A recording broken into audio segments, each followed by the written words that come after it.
안녕하세요. 수학 공부의 바른 시작 21세기 파스칼 나의 하버드 수학시간 저자 정광근입니다. 오늘은 지수법칙을 살펴봅니다. 2의 영승과 20의 영승은 둘 다 1이라고 배웠습니다. 그런데 왜 그럴까요? 지수법칙과 함께 같이 살펴보겠습니다. 자, 시작합니다.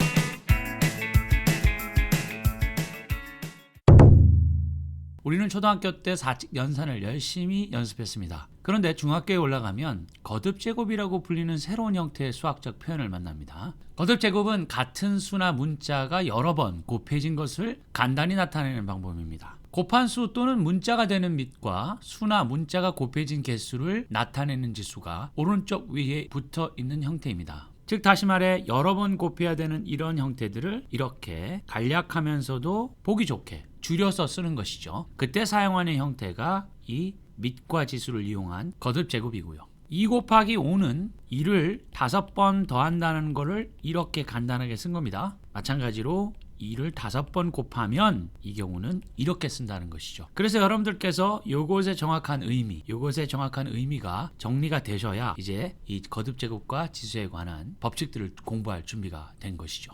수학 문제를 풀다 보면 어떤 값들을 결론을 못 내린 채 계속 아래로 식을 써 내려가면서 그 값들을 끌고 다녀야 할 때가 있습니다. 이럴 때 이렇게 쓰면 가장 직관적이죠. 그러나 표현이 길고 복잡해서 이런 값들을 식 속에서 계속 끌고 다닌다고 하면 아주 번거롭고 귀찮고 복잡해 보이기도 하죠. 그래서 간단하면서도 의미를 담고 있는 표현들을 계속 만들어 나가는 것인데 그 중에 이 대표적으로 지수를 표현한 이 방법이 사용되고 있는 것입니다. 지수법칙 1은 지수의 합이라고도 할 수 있는데요. 밑이 같은 두 거듭제곱의 곱을 같은 밑으로 놓고 지수값을 더함으로 인해서 연산을 빠르게 할 수 있다는 겁니다. 자, 일반적으로 우리가 이런 식으로 써 있죠. 그러면서 이렇다라고 얘기를 하는데 얘가 의미하는 건 이겁니다. 2의 3승 곱하기 2의 5승, 즉 2를 총 8번 곱했다라는 거를 이렇게 써서 나타내지 않아도 얘와 얘를 더함으로 인해서 바로 값을 구할 수 있는 것을 말하는 것이죠. 즉 베이스가 같고 지수가 이렇게 서로 다른 같아도 상관없고요. 이런 것들의 곱이 있을 때 이건 곱입니다. 여기 x라고 쓰는데 쓰지 않고 점으로 표현한 것 뿐이죠. 이럴 때는 어떻게 한다고요? 그렇습니다. 베이스를 그대로 유지한 상태에서 지수의 값들을 더하면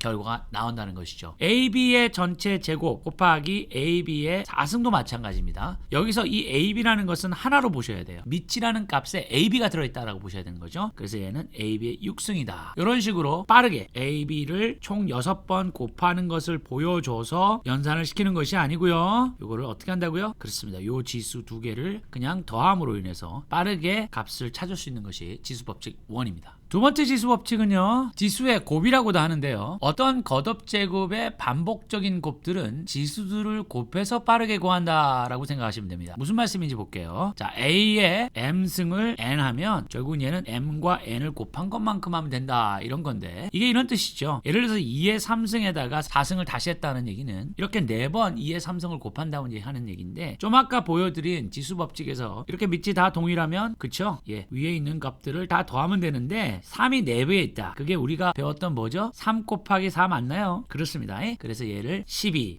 요렇게 된 과정을 이런 식으로 거쳐서 사실은 얘가 되는 건데 이거를 한 번에 그냥 얘와 얘를 곱해서 이런 결론을 바로 내자. 이게 지수법칙 두 번째입니다. 자, 지수법칙 세 번째는 지수의 차라고도 할 수 있는데요. 거듭 제곱들 사이의 나눗셈은 지수들을 빼서 구한다라고 생각하시면 됩니다. 얘를 가지고 한번 설명해 볼까요? 2의 5승을 2의 3승으로 나눈다고 봐보죠. 그러면 위는 2가 5번 곱해 있는 거고 아래는 위가 3번 곱해져 있는 거니까 이 2의 3승인 8값들이 각각 소거돼서 2의 제곱, 즉 4가 결과가 나오는 것이죠. 근데 이 과정을 또 마찬가지로 하지 않고 분자의 지수를 분모의 지수에서 빼버리면 바로 이 연산 과정이 생략되어져서 답을 바로 구할 수 있다는 얘기죠. 자, 그러면 한 가지 더 생각해야 될 것은 만약에 이 분자에 있는 지수가 더 작으면 어떻게 되나요? 그러면 지수법칙 3을 이용하면 2의 3승 빼기 5가 되고요. 이건 2의 마이너스 2승이죠. 자, 이제 지수가 음수가 됐을 때 얘를 해결할 방법을 또 생각해야 합니다. 자, 한번 보시죠. 2의 마이너스 2승은 1분의 2의 마이너스 2승이라고 쓸 수 있죠. 곱셈의 항등원이라는 거는 1인데요. a분의 1은 1입니다. 분자와 분모 같으면 1이죠. 그래서 얘가 1이기 때문에 1은 원래 있던 값에 곱해도 전혀 상관이 없습니다. 100 곱하기 1도 100, 200 곱하기 1도 100이니까요. 자, 이렇게 되면 앞에서 적용했던 지수 법칙을 사용할 수 있게 됩니다. 그럼 2의 0승이 2의 제곱이 되고 얘가 1이 된다라는 거를 알면 결론이 이렇게 바뀝니다. 즉 2의 마이너스 2승은 여기 음수가 되어 있던 지수를 양수로 바꾸면서 분자에 있는 값을 분모로 내리면 된다는 거죠.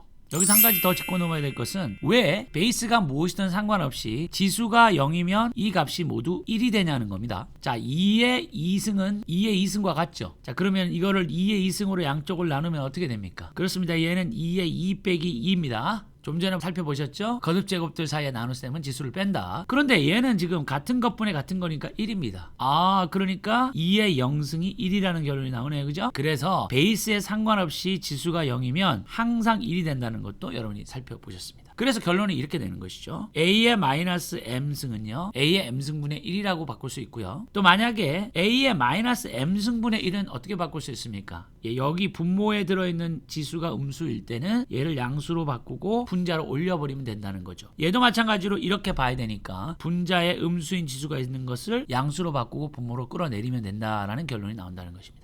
자, 그럼 이제 마지막 지수 법칙을 보겠습니다. 이 마지막 지수 법칙 4는 지수의 분배라고도 하는데 밑이 여러 개인 경우 그 값들의 거듭 제곱을 계산할 때 사용합니다. 자, 이런 식으로 표현되어 있는 거를 보신 적이 있을 텐데 얘는 이렇게 된다라는 거를 의미하는 것이죠.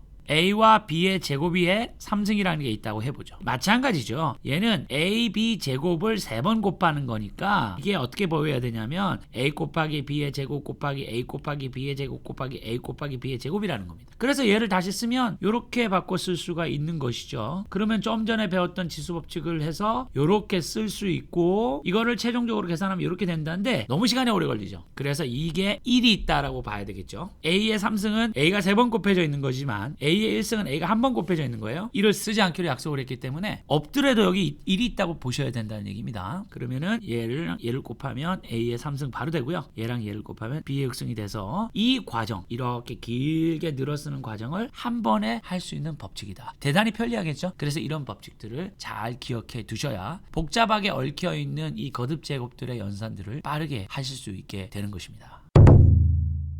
오늘은 함께 지수 법칙 4가지를 기본으로 지수가 0이 되면 왜 밑에 값에 상관없이 항상 1이 되는지와 음수인 지수를 양수로 바꾸면 분자 분모의 위치가 바뀌는 이유도 함께 살펴보았습니다. 많은 공식과 법칙 그냥 외우지 마시고 왜 그런지 질문하고 한번 살펴보시면 훨씬 오래 기억하고 아무리 식이 복잡해도 동일하게 값을 구할 수 있게 되실 겁니다. 영상 끝까지 시청해 주셔서 감사합니다. 다음 주 새로운 내용으로 다시 찾아뵐 때까지 늘 건강하십시오.